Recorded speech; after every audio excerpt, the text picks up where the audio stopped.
दोस्तों, सतोगुनी व्यक्ति क्रमशः ऊपर उच्च लोकों को जाते हैं, रजोगुनी इसी पृथ्वी लोक में रह जाते हैं, और जो अत्यंत ग्रहित तमोगुनी में स्थित हैं वे नीचे नरक लोकों को जाते हैं। इस श्लोक में तीनों गुणों के कर्मों के फल को स्पष्ट रूप से बताया गया है। ऊर्ध्व गच्छन्ते सत्वस्था मध्ये तिष्ठन्ते राजसा जघन्य गुण वृत्ति अस्था अधो गच्छन्ति तामसा। जिस मात्रा में सतोगुण का विकास होता है उसी के अनुसार उसे विभिन्न स्वर्ग लोकों में भेजा जाता है। सर्वोच्च लोक सत्यलोक या ब्रह्मलोक है, जहाँ इस ब्रह्मांड के प्रधान व्यक्ति ब्रह्मा जी निवास करते हैं। हम पहले ही देख चुके हैं कि ब्रह्मलोक में जिस प्रकार जीवन की आश्चर्यजनक परिस्थिति है उसका अनुमान करना कठिन है, तो भी सतोगुण नामक जीवन की सर्वोच्च अवस्था हमें वहां तक पहुंचा सकती है। रजोगुण मिश्रित होता है, यह सतो तथा तमोगुण के मध्य में होता है। मनुष्य सदैव शुद्ध नहीं होता, लेकिन यदि वह पूर्णतया रजोगुणी हो तो वह इस पृथ्वी पर केवल राजा या धनी व्यक्ति के रूप में रहता है, लेकिन गुणों का मिश्रण होते रहने से वह नीचे भी जा सकता है। इस पृथ्वी पर रजो या तमोगुनी लोग बलपूर्वक किसी मशीन के द्वारा उच्चतर लोकों में नहीं पहुंच सकते।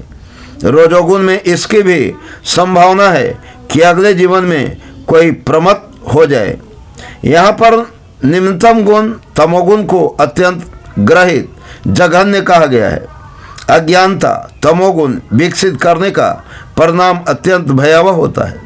यह प्रकृति का न्यूनतम गुण है। मनुष्य योनि से नीचे पक्षियों, पशुओं, सरीसृपों, वृक्षों आदि की 80 लाख जोनियाँ हैं, और तमोगुनी के विकास के अनुसार ही लोगों को ये अधम जोनियाँ प्राप्त होती रहती हैं। यहाँ पर तामसा शब्द अत्यंत सार्थक है।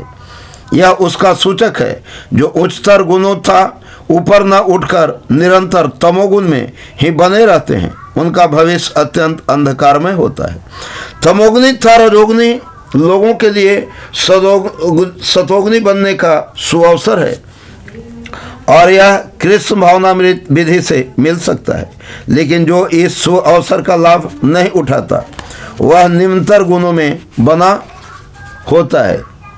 नान्यम गुणेभ्य कार्तारं यदा दृष्टानुपश्यति गणे भयक्षस्रं परम वेति मधावयम सो अधिगच्छति।